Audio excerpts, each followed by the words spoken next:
Hi friends, అందరికీ నమస్కారం. అంజలి కథలకి స్వాగతం. ఈరోజు చందమామ కథ పేరు అటకకు నిచ్చెన.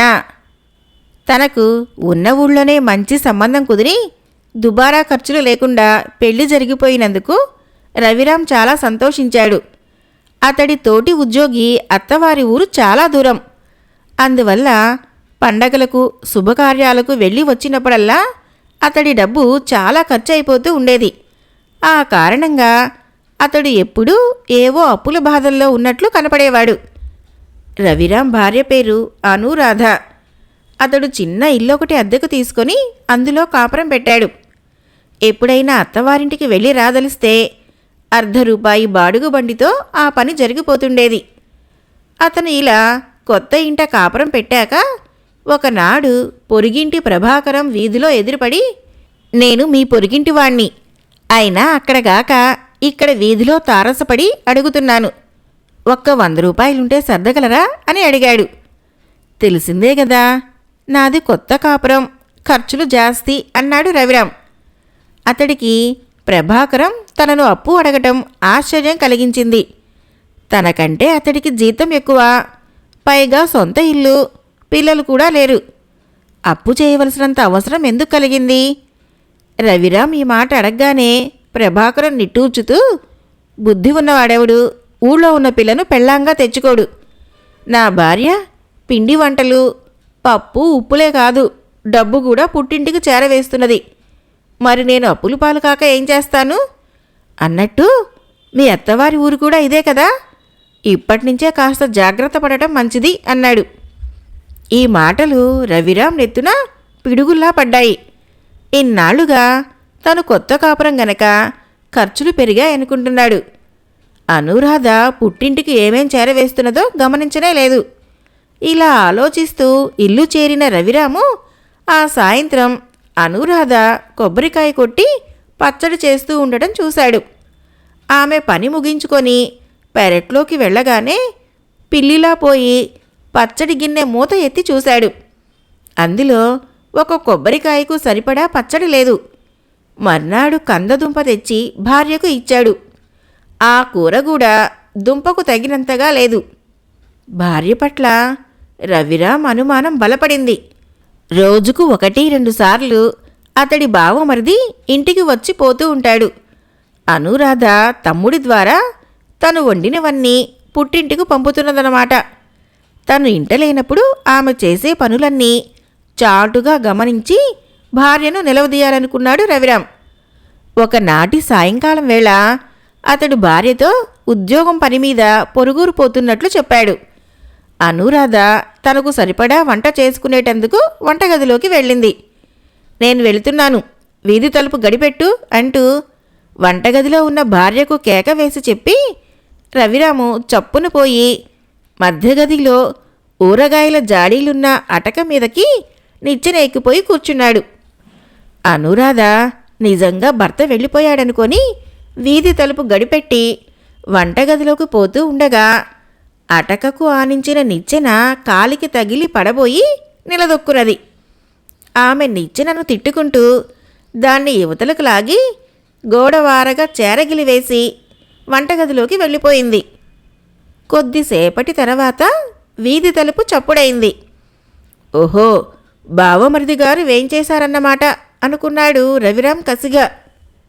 అనురాధ వస్తున్నాను అంటూ వెళ్ళి తలుపు తెరిచి మరుక్షణంలోనే బాడుగు బండి పిలుచుకురా అంటూ ఇంట్లోకి వచ్చి పొయ్యి మీద నుంచి అన్నం పాత్ర దింపివేసి పెట్టెలో నుంచి డబ్బు తీసుకొని కొంగున ముడివేసుకొని వీధి తలుపు తాళం పెట్టి వెళ్ళిపోయింది.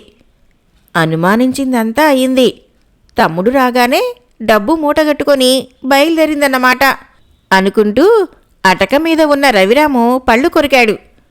కొద్దిసేపు గడిచేసరికి రవిరాంకు అటక మీద ఎర్రచీమల బాధ మొదలైంది. అతడు 1-2 నిమిషాలు వాటి బాధ భరించి ఇంక ఓర్చుకోలేక అటక మీద నుంచి కిందకి దూకుదామనుకున్నాడు. కానీ అటక చాలా ఎత్తుగా ఉన్నది. దూకటంలో ఏ కాలో చెయ్యో విరిగినా విరగవచ్చు. ఇప్పుడేం చెయ్యటమా అని రవిరాం మదన పడుతున్నంతలో వీధి తలుపు తెరిచిన శబ్దం వినిపించింది. అతడికి ప్రాణం లేచి వచ్చినట్లయింది. కాని ఆ వచ్చినవాడు ఒక దొంగ. వాడు మారు తాళపు చెవితో తలుపు తెరిచి లోపల గడిపెట్టి ఇంట్లోకి వస్తూనే దీపం వెలిగించి పెట్టెలు తెరిచి డబ్బు, విలువైన వస్తువులు ఏమైనా దొరుకుతాయేమోనని వెతకసాగాడు. అటక మీద వంగి కూర్చొని మెడ నడుము నొప్పితో బాధపడుతూ ఎర్రచీమలు కసిగా శరీరాన్ని కుడుతూ ఉండగా నరకయాతన పడిపోతున్న రవిరాంకు ఆ సమయంలో దొంగవాడే ఆపద్బాంధవుడుగా కనిపించాడు. రవిరాం కాస్త గొంతు సవరించుకొని, అన్నా, గోడవారుగా ఉన్న నిచ్చెన్ని కొంచెం అటకకు చేరవేస్తావా? ఇక్కడ ప్రాణాలకే ముప్పు కలిగేలా ఉంది అన్నాడు. దొంగ ఉలిక్కి పడుతూనే అటకకేసి చూసి అక్కడ ఉన్నవాడు మరొక దొంగ అయి ఉంటాడనుకొని, ఒరే తమ్ముడు, నీలాంటి కుర్రకారంతా దొంగతనాలకు దిగి మా బోటి వాళ్ల పరువు తీసేస్తున్నారు. దాగటానికి నీకు అటక తప్ప మరేం కనపడలేదా? దిగు దిగు అంటూ నిచ్చెన్ని అటకకు చేరవేశాడు. రవిరాం బతుకుజీవుడా అనుకుంటూ కిందికి రాగానే దొంగ, దొరికిన దాంట్లో సగం సగం అన్నావంటే నీ ఒళ్ళు చీరేస్తాను. అటక నుంచి దింపినందుకు మర్యాదగా నాకు ఈ ఇంట దొరికే వస్తువులు మూటగట్టేందుకు సాయపడు అన్నాడు. ఇల్లంతా గాలించినా దొంగకు విలువైన వస్తువేది కనపడలేదు. వాడు కోపంగా, తెల్లవారి ఎవడి ముఖం చూశానో ఏమో, ఈ దరిద్రుల ఇంటికి వచ్చాను అన్నాడు. రవిరాంకు మనస్సు చివుక్కుమన్నది. భార్య పెట్టెలో ఉన్న డబ్బంతా తీసుకుపోయినందుకు చాలా సంతోషించాడు.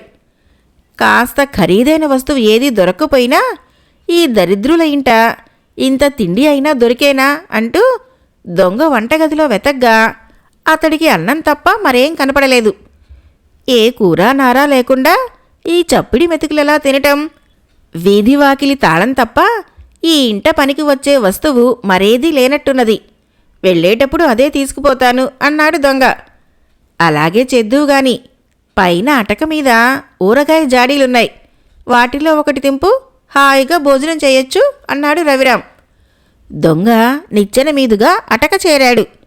రవిరాం నిచ్చెను లాగేసి గోడవారుగా పెడుతూ, నువ్వు అనుకున్నట్టు నేను దొంగను కాను, ఈ ఇంటి యజమానిని. త్వరలోనే నిన్ను ఖైదుకు పంపుతాను సరా అన్నాడు. ఇంతలో వీధి తలుపు చప్పుడు కావటంతో రవిరాం వెళ్ళి తలుపు తీశాడు. అనురాధ లోపలికి వస్తూనే, మీరు ఊరికి వెళ్ళలేదా? తాళం ఎలా తీశారు? ఈరోజు ఎంత ప్రమాదం జరిగిందో తెలుసా అన్నది ఆయాసపడుతూ. రవిరాంకు భార్య మాటలు ఏమాత్రం బోధపడలేదు. ఆమె ఇలా చెప్పింది, మీరు వెళ్ళిన కాసేపటికి ఎవడో వచ్చి మీరు ప్రయాణం చేస్తున్న బాడుగు బండి కాలవలో బోల్తా కొట్టిందని, మీకు బాగా దెబ్బలు తగిలాయని చెప్పాడు. నేను హడలిపోతూ డబ్బు కొంగున కట్టుకొని బాడుగు బండిలో ఆ వార్త తెచ్చిన వాడి వెంట బయలుదేరాను. ఆ బండివాడు వీడు తోడు దొంగలు. దారిలో కత్తి చూపి నా దగ్గర ఉన్న డబ్బంతా గుంజుకున్నారు. ఇంకా నయం, మొన్న ఇంటిల్లిపాది పెళ్లికి వెళుతూ నా చెల్లెలు నా నగలన్నీ పెట్టుకు వెళ్ళింది. లేకపోతే అవి ఆ దొంగ విధవల పాలయ్యేవి. డబ్బు పోతే పోయింది, మీరు క్షేమంగా ఇల్లు చేరారు, అదే నాకు 10,000 అంది. అప్పటికి గాని రవిరాంకు 2 రోజుల క్రితమే అత్తవారింట్లో అందరూ ఇంటికి తాళం పెట్టి పొరుగురు వెళ్లారన్న సంగతి గుర్తుకు రాలేదు. తన క్షేమం కోసం తల్లడిల్లిపోయిన భార్య మీద అతడికెంతో జాలి, అభిమానము కలిగాయి. అతడు ఆమె మీద కలిగిన అనుమానం కొద్దీ ఆడిన కపట నాటకమంతా దాచకుండా చెప్పేశాడు. అనురాధ నవ్వి, నేను రుబ్బుతూ సగం పచ్చడి రుచి చూసే నెపం మీద చప్పరిచేస్తాను. తాలింపు వేసే కూర ఏదైనా వేడిగా ఉన్నప్పుడే సగం తినేస్తాను. అప్పటికి మా అమ్మ అంటూ ఉండేది, అత్తవారింట్లో కూడా ఇలా చేస్తే బావుండదని అన్నది. ఇదంతా అటక మీద ఉండి వింటున్న దొంగ, చెల్లమ్మ, ఇలాంటి చిన్న చిన్న దురలవాట్లు నిగ్రహంతో వదులుచుకోవటం మేలు. అబ్బాయి కూడా ఏదైనా అనుమానం కలిగినప్పుడు సూటిగా అడిగి తేల్చుకోవాలి. అంతేగాని ఇలాంటి డొంక తిరుగుడు నాటకాలాడటం ప్రమాదాలకు దారితీస్తుంది. అటకకు నిచ్చెన దగ్గరగా ఉంటేనే ఎవరైనా ఎక్కగలరు, దిగగలరు. అలాగే భార్యాభర్తలు ఒకరినొకరు అర్థం చేసుకుని చేరువుగా ఉంటేనే రేపు వాళ్ల పిల్లలు సుఖంగా పెరిగి వృద్ధిలోకి వస్తారు అన్నాడు. తల ఎత్తి అటక మీది దొంగను చూసి అనురాధ కెవ్వుమన్నది. రవిరాంకు దొంగ మాటల్లో ఎంతో సత్యం ఉన్నదనిపించి అతన్ని గురించి భార్యకు చెప్పి, చాలా తెలివి, లోకజ్ఞానం ఉన్న దొంగ, భయపడకు అన్నాడు. తర్వాత రవిరాం అటకకు నిచ్చెన వేసి, నా కళ్ళు తెరిపించిన నువ్వు దొంగవైనా మా అతిథివి, హాయిగా భోజనం చేసి వెళ్దువుగాని ఒక ఊరగాయ జాడితో కిందకి దిగిరా అన్నాడు. కథ అయిపోయింది. ఫ్రెండ్స్, మరొక కథ చెప్పుకుందాం. ఈ జాతక కథ పేరు కొండెగాడు. బ్రహ్మదత్తుడు కాశీ రాజ్యాన్ని పరిపాలించే కాలంలో బోధిసత్వుడు మగధ దేశంలోని ఒక గ్రామంలో మాగుడు అనే క్షత్రియ కుమారుడుగా జన్మించాడు. ఆ గ్రామంలో 50 గడపలు ఉండేవి. 50 ఇళ్ల మగవాళ్లు రచ్చపట్టులో సమావేశమవుతూ ఉండేవాళ్లు. ఈ గ్రామస్తులు నీతి నియమాలు లేనివాళ్లు. దొంగతనాలు, హత్యలు మొదలైనవి చేసి లంచాలతో గ్రామాధికారుల నోర్లు మూస్తూ ఉండేవాళ్లు. ఈ రచ్చపట్టుకు ఆలనా పాలనా లేదు.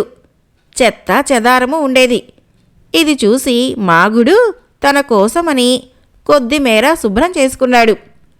కానీ ఆ ప్రదేశాన్ని మిగిలిన వారిలో ఎవరో కాజేసి స్వంతం చేసుకున్నారు. మాగుడు మరొక జాగా శుభ్రం చేసుకున్నాడు. దాన్ని కూడా ఇంకెవరో ఆక్రమించుకున్నారు. ఈ విధంగా మాగుడు ఓపికతో రచ్చపట్టంతా శుభ్రం చేశాడు.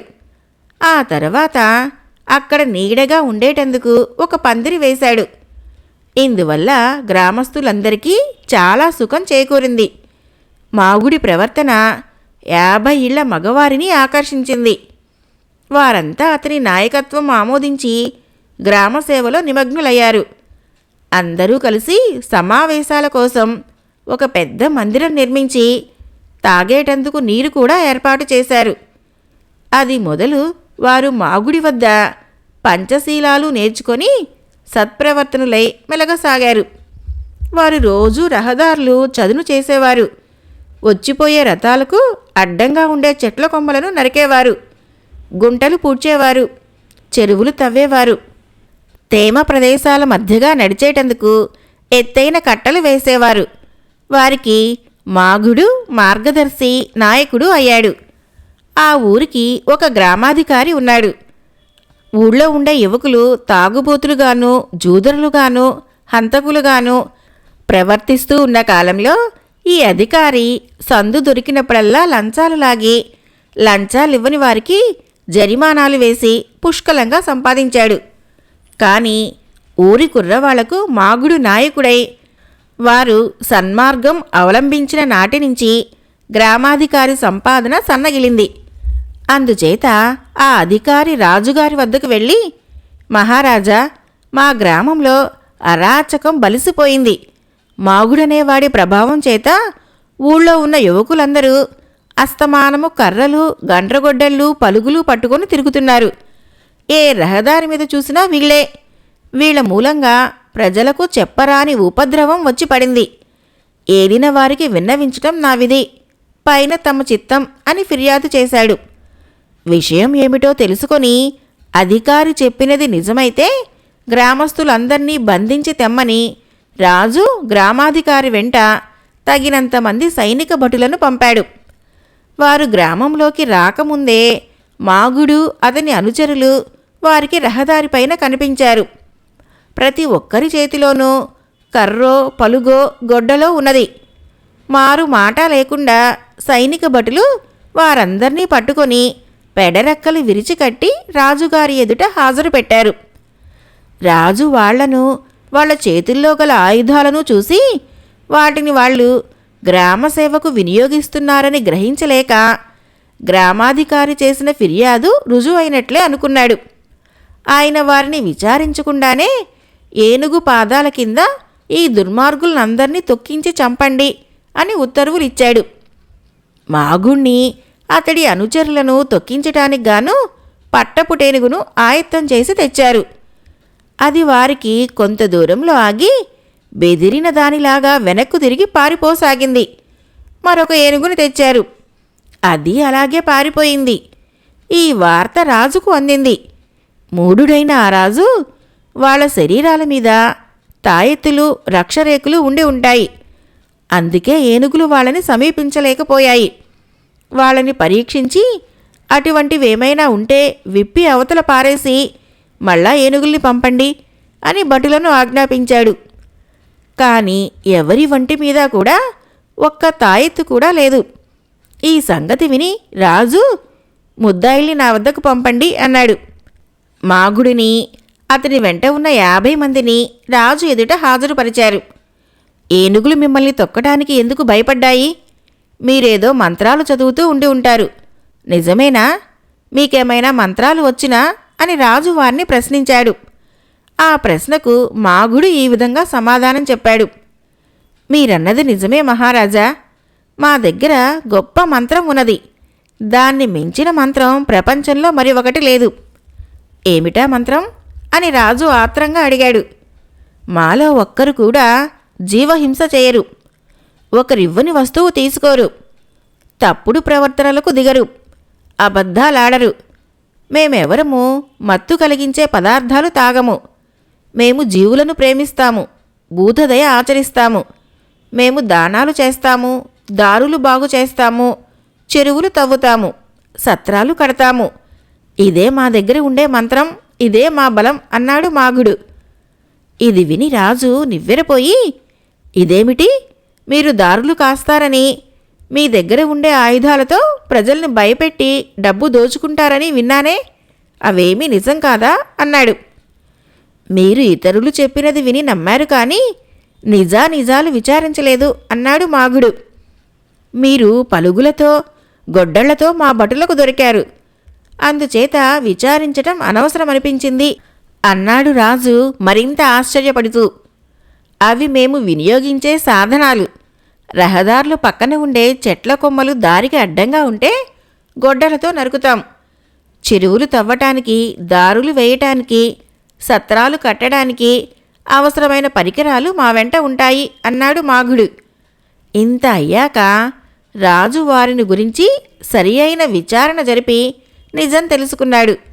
గ్రామాధికారి చేసిన ఆరోపణ అబద్ధమని రుజువైంది. ఆ అధికారి ఎన్నో ఏళ్లుగా లంచాలు పట్టి సంపాదించిన సొత్తునంతటినీ రాజు ఈ యువకుల పరం చేస్తూ, ఇక నుంచి మీ గ్రామాన్ని మీరే ఏలుకోండి, నేను వేరే అధికారిని నియమించను అన్నాడు. వారిని తొక్కించడానికి తెప్పించిన పట్టపుటేనుగును కూడా ఆయన గ్రామస్తులకు కానుకగా ఇచ్చి పంపించేశాడు. కథ అయిపోయింది. ఫ్రెండ్స్, నా కథలు నచ్చినట్లయితే మన ఛానల్ని తప్పకుండా సబ్స్క్రైబ్ చేయండి, లైక్ చేయండి, షేర్ చేయండి, మంచి కామెంట్ చేయండి. Thank you.